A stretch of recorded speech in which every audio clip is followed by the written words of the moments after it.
La SICAP SA, Société immobilière du Cap-Vert, et la Sénélec, Société nationale d'électricité du Sénégal, vous offrent votre revue de presse. Bonjour et bienvenue. La mise en accusation de la Haute Cour de justice de certains ministres intéresse Rewmi Quotidien ce matin, qui informe que Mansour Faye a été aperçu hier à la division des investigations criminelles. Ils ont déjà reçu leur mandat de comparution à la DIC. Ndeye Saly Diop ouvre le bal le 19 mai, suivi de Moustapha Diop le 22 mai et de Mansour Faye le 26 mai, renseigne l'Observateur qui affiche dans le secret des mandats de comparution. Le 5 majeur passe à partir de lundi, selon l'AS. Au même moment, Libération revient sur les prédations autour du site du futur palais de justice de Pikine-Guédiawaye et titre « Le procureur général émet des ordres d'arrestation ». Des conduites demandées à la DIC, qui a aussi reçu de la commission d'instruction 5 mandats de comparution à notifier aux anciens ministres mis en accusation. Ndeye Saly Diop, Moustapha Diop et Mansour Faye ouvrent le bal, écrit le journal. Les chiffres du blanchiment de capitaux et de financement du terrorisme en 2024 intéressent le quotidien Vox Populi Rewmi Quotidien. La CENTIF a enregistré 928 déclarations d'opérations suspectes. 83% émanent des banques et établissements financiers. 42,7 millions de déclarations de transactions en espèces dépassant le seuil réglementaire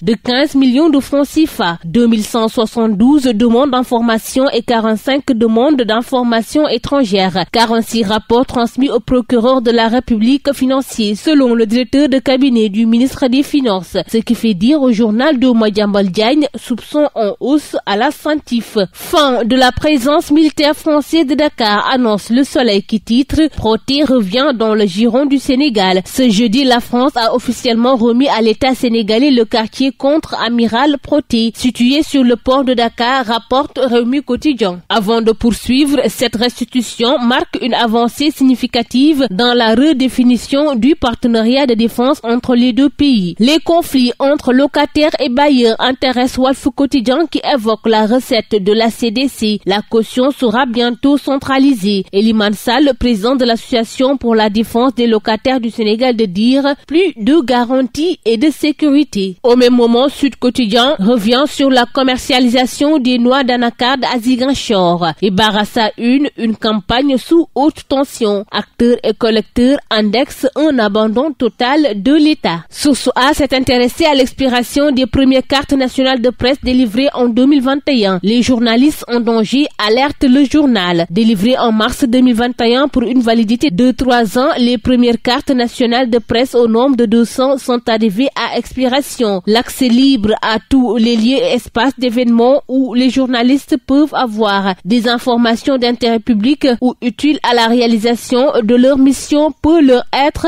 refusé. La commission de la carte nationale de presse n'en produit pas depuis 1 an pour des problèmes de trésorerie du fait de l'aide à la presse qui n'est pas versée depuis l'arrivée du nouveau régime. Au lendemain de la fameuse journée sans presse, puis après la dernière fête du travail du 1er mai, le président de la République avait ordonné au ministre Alioune Sall d'accentuer les concertations avec les différents acteurs du secteur de la presse, mais aucun acte n'est posé jusqu'à hier. Libération d'Azoura Fall pour folie, une décision controversée, écrit l'AS. Kairé reste en prison. Selon Vox Populi, Azoura Fall sort de prison avec un nouveau look, boule à zéro et rasage de près. C'est tout pour votre revue de la presse. À vos kiosques et très bonne lecture. La SICAP SA, Société immobilière du Cap-Vert, et la Sénélec, Société nationale d'électricité du Sénégal, vous ont offert votre revue de presse.